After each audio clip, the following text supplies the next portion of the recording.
As Democrats face off in South Carolina, President Trump is on a whirlwind trip to India. This morning, the president and first lady toured the country's most famous attraction, the Taj Mahal. But the main event was a joint rally with India's controversial Prime Minister Narendra Modi. The two were cheered by more than 110,000 people in the world's largest cricket stadium. CBS News White House correspondent Weijia Jiang is in Ahmedabad, India, with the latest. President Trump often judges events based on their size. The bigger, the better. So it's fitting that this stadium was absolutely packed with more than 100,000 people. The rally kicked off a whirlwind trip packed with the pageantry the president so loves. Indian Prime Minister Narendra Modi rolled out the red carpet for President Trump, as both world leaders were surrounded by a sea of color, traditional music, and dancing. The entire city of Ahmedabad has been transformed into a shrine to President Trump. And the Motera Cricket Stadium shook with excitement as Modi and the president took the stage. Namaste. Namaste.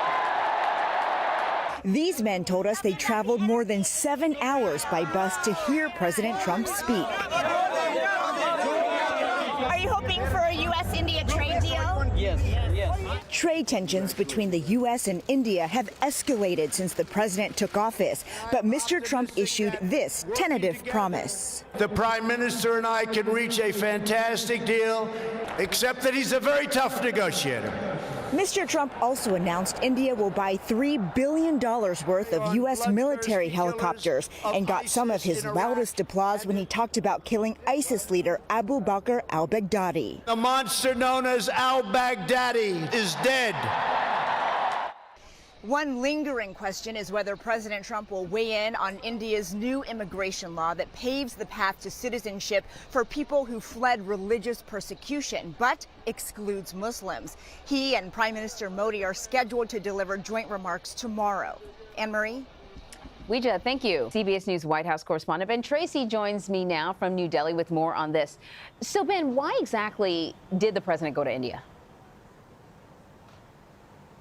Well, I think it's safe to say that he came for the show. He was promised a big show, a big crowd, and obviously India delivered. But this trip on a whole is really more about style than substance. There are not big policy objectives that they're trying to accomplish here.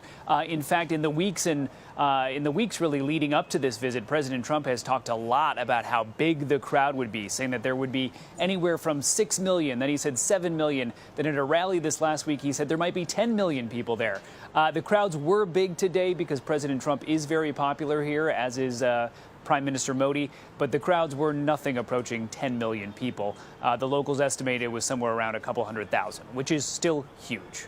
So is it a stretch to say that, part of what the president was considering was his image abroad as we are heading into presidential election? Yeah, that's certainly important to the president, to come to a place where he is adored. I mean, they did turn that city into kind of a shrine to President Trump today. If you want to take this back to domestic American politics, certainly there is the Indian American vote, which is something that Republicans have been trying to court for years now and something the president would love to get more of, because research does show that Indian Americans do register and vote as a higher percentage than a lot of other groups do. So certainly there is some of that. And we have heard interviews with people who have said they're registered Democrats in the U.S., but because of President Trump's affinity for India and vice versa, that they actually voted for him back in 2016. So, the president spoke a lot today about the friendship that he has with Prime Minister Modi, and often he sort of puts a lot of weight on these friendships, especially when it comes to negotiating trade deals. It's sort of his way of saying, I know we can get this done because we like each other. Is that the case here? I know they like each other, but in regards to a trade deal, will that friendship prove to benefit the U.S.? The jury is still out on that. I mean, President Trump seems confident that eventually he's going to get some sort of trade deal with India, but right now it does seem to be relying on the personal connection between the these two leaders. And obviously Modi pulling out all the stops here to make President Trump feel welcome and to kind of build up that relationship. Certainly he's playing the long game, too, hoping that perhaps he can get a more favorable deal as this goes on. President Trump has said this deal won't get done until after the election. So he's banking on getting reelected and then trying to do some sort of trade deal with India. The sticking point seems to be tariffs. President Trump keeps saying that India has not treated the U.S. very well, even though he likes Prime Minister Modi, but he does not like the tariffs that are often imposed on American goods when they're shipped here. So, as you know, we mentioned the president likes Prime Minister Modi. He has often complimented him, even projected that Modi would be able to get rid of extreme poverty in India in less than 10 years, which is, would be quite a feat. But we also learned that sort of leading up to the visit, there were several reports that the Indian government was trying to keep sort of poor people out of sight, that they had actually built a wall and that wall blocked a slum area. Do we know anything more about that? Yeah, so that wall was built. It was about 4 to 6 feet high, and it was along the motorcade route that President Trump took today. The Indian government says that that was something that was a security measure, is what they called it, and that it was something that was planned before the president's trip. The locals, for the most part, though, are not buying that. They say this was definitely a wall put up to basically block the view of this slum, which I guess they thought the president would not want to see. They also plastered President Trump's face on a lot of those walls and billboards and everything else along that motorcade route. So there has been some criticism here of the amount of money spent to redo roads and sidewalks and build that wall for a visit that in Ahmedabad today lasted for just a couple of hours.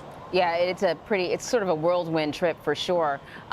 So the president recently arrived in New Delhi. What is going to be happening there? And I know earlier he had mentioned something about sort of military spending as well. Can you talk a little more about that too?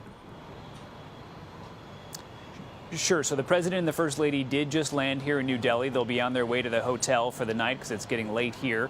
But tomorrow it is a busy day. The president has a couple of meetings here in New Delhi with Indian officials. There's going to be a big state banquet to honor the president and the first lady. And then the president did preview today one of the things they will sign tomorrow is an agreement to sell the Indian military about $3 billion worth of U.S.-made helicopters and other military equipment. That is something we have seen President Trump do often on foreign trips, is kind of brag about selling helicopters and fighter jets and things to other countries in lieu of larger trade deals or policy objectives. Yeah. Ben Tracy, thank you very much.